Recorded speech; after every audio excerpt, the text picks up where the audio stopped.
क्या सीजेपी के प्रमुख अभिजीत दिप के डबल स्टैंडर्ड वाली राजनीति खेल रहे हैं? क्या वे पेपर लीक के नाम पर सिर्फ एक सरकार को टारगेट कर रहे हैं? इतना ही नहीं, क्या केंद्रीय शिक्षा मंत्री धर्मेंद्र प्रधान के इस्तीफा देने के बाद उनमें एक तरह का घमंड आ गया है? कुछ इसी तरह की तमाम बातें इन दिनों सोशल मीडिया पर ट्रेंड कर रही हैं। इसकी वजह है पंजाब के कथित पेपर लीक मामले पर उनकी शुरुआती चुप्पी। इतना ही नहीं, जब पंजाब में प्रदर्शन कर रहे कैंडिडेट्स पर पुलिस कार्रवाई की तस्वीरें सामने आईं, तब भी सीजेपी की ओर से कोई बड़ा आंदोलन देखने को नहीं मिला। आखिर पूरा मामला क्या है, आइए समझते हैं। दिल्ली के जंतर मंतर पर नीट यूजी 2026 पेपर लीक और छात्रों की आत्महत्याओं के विरोध में सीजेपी के नेतृत्व में 1 महीने से ज्यादा समय तक आंदोलन चला। इस आंदोलन के बाद केंद्रीय शिक्षा मंत्री धर्मेंद्र प्रधान ने इस्तीफा दे दिया और सरकार ने प्रदर्शनकारियों की कई मांगों के साथ परीक्षा सुधार से जुड़े सुझाव भी स्वीकार कर लिए। इसके बाद आंदोलन खत्म कर दिया गया, लेकिन कहानी यहीं खत्म नहीं होती। जंतर मंतर का आंदोलन खत्म होने के तुरंत बाद पंजाब की 2 बड़ी सरकारी भर्ती परीक्षाएं विवादों में आ गईं। विपक्ष ने भगवंत मान सरकार पर पेपर लीक और भर्ती में धांधली के गंभीर आरोप लगाए। बीजेपी और शिरोमणि अकाली दल लगातार सरकार को घेर रहे हैं। पहला मामला फार्मेसी अफसर भर्ती परीक्षा का है। Baba Farid university of health sciences द्वारा आयोजित इस परीक्षा में करीब 7,000 उम्मीदवार शामिल हुए थे। परीक्षा शुरू होने के कुछ ही मिनटों बाद पुलिस और स्पेशल काउंटर इंटेलिजेंस की टीमों ने कई परीक्षा केंद्रों पर छापेमारी की। जांच में ब्लूटूथ डिवाइस, पेन कैमरा और हाईटेक नकल के नेटवर्क का खुलासा हुआ। कुल 35 लोगों को हिरासत में लिया गया। जांच एजेंसियों का दावा है कि हरियाणा और राजस्थान से संचालित कंट्रोल रूम के जरिए कैंडिडेट्स तक उत्तर पहुंचाए जा रहे थे।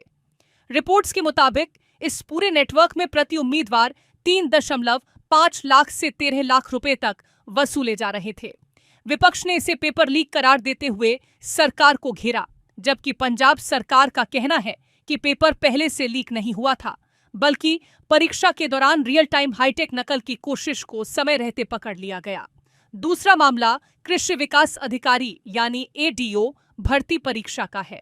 विपक्ष का आरोप है कि परीक्षा का क्वेश्चन पेपर पहले ही लीक हो गया था और बाद में ग्रेस मार्क्स के जरिए पूरे मामले को दबाने की कोशिश की गई। हालांकि सरकार इन आरोपों से इनकार करती रही है।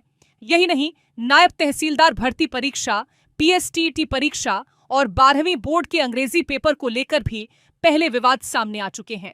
इन मामलों का हवाला देकर विपक्ष लगातार सरकार पर सवाल उठा रहा है। इधर सोशल मीडिया पर भी बहस तेज हो गई है।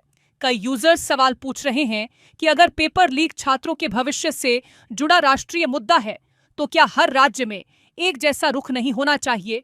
सवाल यह भी उठ रहा है कि क्या सीजेपी प्रमुख अभिजीत दिपके की प्रमुख अरविंद केजरीवाल से गहरी दोस्ती इसकी बड़ी वजह तो नहीं है? कहीं ऐसा तो नहीं कि आपको फायदा पहुंचाने और अपनी राजनीतिक रोटियां सेकने के चक्कर में ऐसा किया जा रहा है? हालांकि जब सीजेपी प्रमुख अभिजीत दिपके से पंजाब के मामलों पर सवाल पूछा गया, तो उन्होंने कहा, हम इस मुद्दे पर भी बात करेंगे। हमारी टीम इसकी रणनीति तैयार कर रही है और जल्द ही आगे की जानकारी साझा करेगी। जी सर, ये प्रोटेस्ट खत्म हो चुका है, आगे की क्या रणनीति? आगे की रणनीति हम बताएंगे, जल्दी बताएंगे। कल ही तो खत्म हुआ है, थोड़ा तो हमें टाइम दे दीजिए। बिल्कुल सर। और पंजाब पेपर लीक को लेकर कुछ कहेंगे सर? उस पर भी करेंगे, हम बोलेंगे, हम उसी के पर प्लानिंग कर रहे हैं अभी।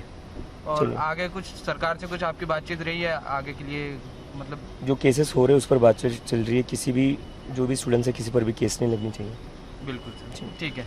लेकिन उनके इस बयान में भी वे आक्रोश नहीं दिखा जो वह उन राज्यों के मामलों में दिखाते रहे हैं जहां आपकी सरकार नहीं है।